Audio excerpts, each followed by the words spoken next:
Amit exactly बोल रहे हैं कि वहां पे अब एस्केलेशन हो रहा है, जो आप बता रहे थे। तो आप लोग जो एनालिसिस कर रहे हैं उसका ग्राउंड पे वो दिख रहा है होता हुआ। मेजर तूर और अमित बोथ। देखिए ऐश्वर्या, मैं जहां तक दर्शकों का मतलब नॉलेज है, मैं आपको ये बता दूं कि पहली चीज तो लेबनान हिजबुल्लाह के पास बुरकान मिसाइल्स हैं जिसकी रेंज 2 किलोमीटर तक है। तो जहां पे अभी अमित खड़ा है और जो आपको विजुअल्स दिखा रहे हैं बॉर्डर के, वो लगभग 5 किलोमीटर के भीतर है वो रेंज।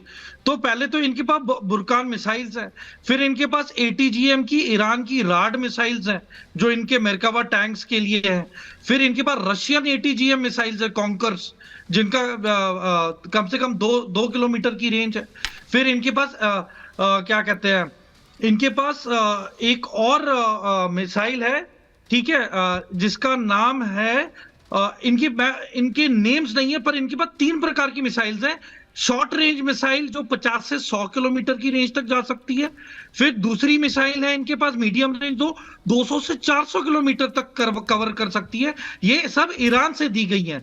और जो इनके पास ड्रोन्स हैं, जो इनका मेन स्टे है, वो है ड्रोन जिनकी रेंज है 1700 से 2400 किलोमीटर।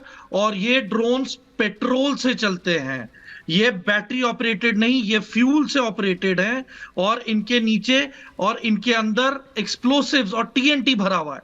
तो जहां तक हमें लग रहा है, देखिए इनके पास आर्टिलरी फायर पावर इतना सब नहीं है, पर जो डैमेज ड्रोन्स के साथ होने वाला है, क्योंकि इन्होंने एक्सटेंसिव स्टडी और ट्रेनिंग ली है ड्रोन से रिलेटेड। जो रशिया यूक्रेन वॉर में अब कैजुअल्टीज हो रही हैं, जो रशिया को अभी पिंच फील हो रहा है, वो ड्रोन से हो रहा है, क्योंकि वो डिटेक्ट नहीं कर पा रहे हैं, उनके पास कोई साधन नहीं है, कोई रेडार नहीं है। और जहां तक इजराइल की हदबंदियां हैं, उसके पास साधन होंगे पर बहुत लिमिटेड होंगे। पर मैं एक उदाहरण देना चाहता हूं, अगर कोई आपकी तरफ एक पत्थर फेंके, आप फिर भी अपना बचाव कर सकते हैं। पर अगर कोई अपना पूरा हाथ पत्थरों से भर के आपके ऊपर कम से कम 20 से 25 पत्थर फेंके, तो कम से कम 25 में से 5 से लेके 10 पत्थर तो आपको आके लगेंगे ही। तो इससे कोई छुटकारा नहीं है। जनरल कुलकर्णी, जनरल साहब, ये लाइव विजुअल्स मेरे साथी अमित इस समय बीम कर रहे हैं हिजबुल्लाह बॉर्डर की एक लोकेशन जो हम अभी we are not disclosing, but ये लग रहा है कि ये सिचुएशन कहीं भी कंट्रोल में आती हुई नहीं। और जैसे आप लोग सब बता रहे हैं कि they will try to do it but ultimately it will be sorted out.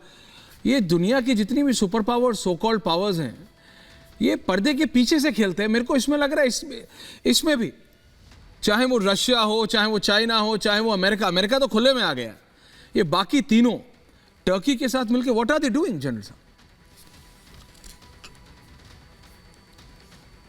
Aishwarya, बात ऐसी है कि इजराइल को मालूम है कि उसने आज की तारीख में एक फ्रंट को कंटेन करना है और दूसरे को ज़बरदस्त एंगेज करके ख़त्म करना है। तो अभी क्या कर रहा है इजराइल? कंटेन कर रहा है। उसके 1 लाख से ज़्यादा with the latest of tanks and latest of armoured moving vehicles और सारे के सारे artillery, Motors, it's iron sting ammunition, high impact, सारे के सारे उसने अपने नॉर्दर्न इजराइल यानी कि सदर्न लेबनान को डील करने के लिए रखे हुए हैं, जिससे वो हिजबुल्लाह को डील करेगा।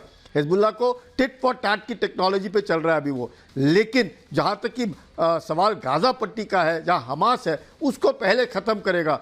He will not engage both the front simultaneously. First he will try and finish off. जब हमास तकरीबन आप देखेंगे जैसे जैसे हिजबुल्लाह का अटैक और तेज होगा, इसका मतलब हमास की जो फायर पावर है, उसका जो स्ट्रेंथ है, वो डिप्लीट हो रहा है। इसलिए वो हिजबुल्लाह को बोल रहे हैं कि आप थोड़ा हमले को और तेज करो। ऐसी हालत में आप देखेंगे अगले 96 घंटे के अंदर हमास जो है, जिस प्रकार से सारे के सारे जो सिविलियंस हैं वहाँ से पलायन कर गए हैं, 4 घंटे का ह्यूमैनिटेरियन कॉरिडोर दिया गया है। तो इसके मद्देनज़र हमास को आप देखेंगे कि अगले 96 घंटे में हमास तकरीबन घुटने टेकेगा।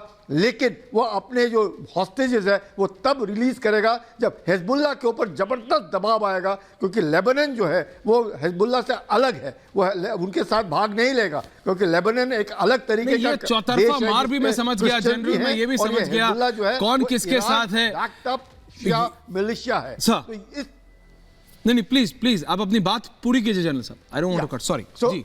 मैं कह रहा था ऐश्वर्या कि जो जिस प्रकार से ये हरकत हो रही है, आप इसलिए देख रहे हैं कि ईरान सिर्फ आवाज करेगा, हल्ला करेगा, लेकिन चाहे वो रशिया है, चाहे जॉर्डन है, चाहे इजिप्ट है, चाहे सीरिया है या लेबनान एज ए कंट्री, कोई भाग नहीं लेगा, सऊदी भाग नहीं लेगा। सारे के सारे जानते हैं कि it is much better, because कोई भी फलस्तीनियों को या पैलेस्टीन को नहीं चाहता अपने देश में। वो चाहते हैं कि किसी, अब महमूद अब्बास जी कह रहे हैं कि हम गाजा पट्टी को रूल करने के तैयार, पर महमूद अब्बास खुद जॉर्डन में रहते हैं, वो वेस्ट बैंक में नहीं रहते हैं। That's the point। आप बाहर से रह के ज्ञान देते रहिए, का राज हो, नहीं, आप बाहर से बैठ के ज्ञान देते रहिए। अब जैसे वो नवाज शरीफ लंदन में बैठ के पाकिस्तान चलाने की कोशिश कर रहे थे, चला पाए क्या? अब वो वहां पे बेंटले बेंटियागा में बैठ के लुई विटॉन के स्टोर पे जाके स्कार्फ खरीद के सोचते थे कि पाकिस्तान की गरीबी दूर कर देंगे। वो ऐसे होता नहीं है सर, रियलिटी है।